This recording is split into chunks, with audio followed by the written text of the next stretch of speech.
Hi friends, welcome to my channel my family my vlogs. ఈరోజు నేను మీకు చూపించబోయే రెసిపీ పొటాటో కట్లెట్స్. ఎంతో ఈజీగా చిన్నపిల్లలకు నచ్చే విధంగా ఈవినింగ్ స్నాక్స్ కోసం ఎలా తయారు చేసుకోవాలో మనం ఇప్పుడు తెలుసుకుందాము. దీనికి కావాల్సిన ఇంగ్రీడియంట్స్ ఏంటో మనం ఇప్పుడు చూద్దాము.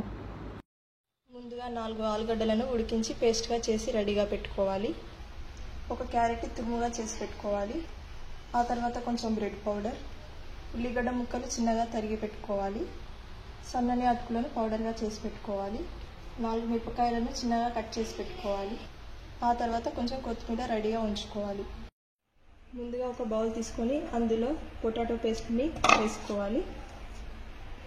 బ్రెడ్ పౌడర్ని వేసుకోవాలి. అందులోనే కొంచెం అటుకుల పౌడర్ని కూడా వేసుకోవాలి. కొంచెం క్యారెట్ తురుము వేసుకోవాలి. ముందుగా కట్ చేసి పెట్టుకున్న మిరపకాయ ముక్కలను వేసుకోవాలి. ఆ తర్వాత చిన్నగా కట్ చేసుకున్న ఆనియన్ ముక్కలను వేసుకోవాలి. ఆ తర్వాత ముందుగా కట్ చేసుకున్న కొత్తిమీరను కూడా ఇందులోనే వేసుకోవాలి. ఇప్పుడు ఇందులో కొంచెం ధనియాల పొడి వేసుకోవాలి. ఆ తర్వాత ఇందులో కొంచెం చాట్ మసాలా వేసుకోవాలి. ఆ తర్వాత మనకు సరిపడా ఉప్పు వేసుకోవాలి.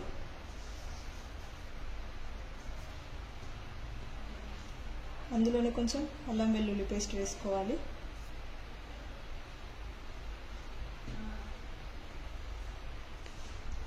ఇప్పుడు ఇందులో కొంచెం ఆయిల్ వేసుకోవాలి. ఇప్పుడు దీన్ని మొత్తం ముద్దగా కలిపి రెడీగా ఉంచుకోవాలి.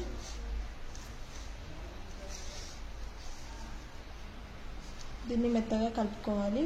ఒక 15 నిమిషాల పాటు పక్కకు పెట్టుకొని ఉంచుకోవాలి. 15 నిమిషాల తర్వాత పిండి చాలా మెత్తగా సాఫ్ట్గా అయింది.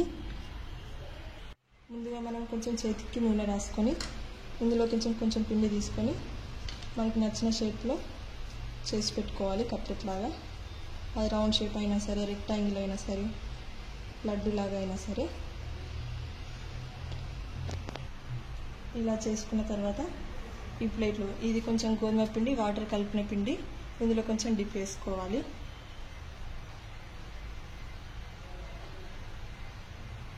ఆ తర్వాత బ్రెడ్ పౌడర్లో డిప్ వేసుకోవాలి.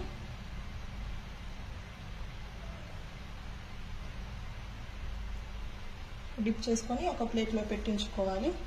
ఇలా అన్నీ చేసి పెట్టుకోవాలి.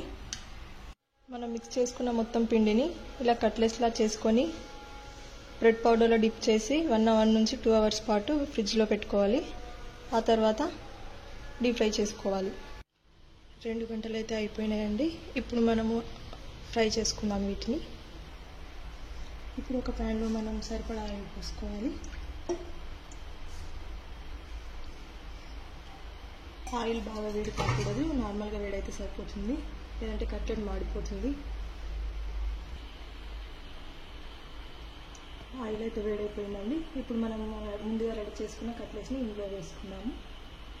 ఎక్కువగా వేసుకోవద్దు, 2 లేదా 3 మాత్రమే వేసుకోవాలి, లేకపోతే మాడిపోతాయి.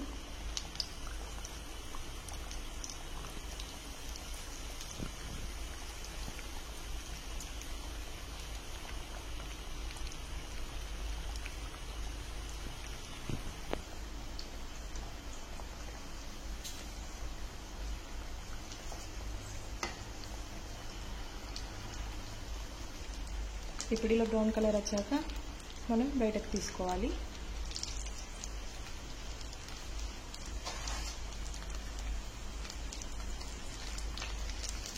ఇలా మనం తయారు చేసుకున్న కట్లెట్స్ అన్నీ ఇలానే తీసేసుకోవాలి. ఇలా మిగిలినవన్నీ వేసేసుకోవాలి. ఇప్పుడు మనం తయారు చేసుకున్న కట్లెట్స్ని ఒక ప్లేట్లోకి సర్వ్ చేసుకున్నాము. ఎంతో రుచికరమైన కట్లెట్స్ అయితే తయారైపోయాయండి. మనం తయారు చేసుకున్న కట్లెట్స్ టమాటో కెచప్తో తింటే చాలా టేస్టీగా ఉంటుంది. చిన్న పిల్లలకు ఈవినింగ్ స్నాక్స్ కోసం పొటాటో కట్లెట్స్ ఎలా తయారు చేయాలో తెలుసుకున్నారు కదా. ఈ వీడియో కనుక మీకు నచ్చినట్టయితే లైక్ చేయండి, షేర్ చేయండి, సబ్స్క్రైబ్ చేసుకోండి. Thank you for watching.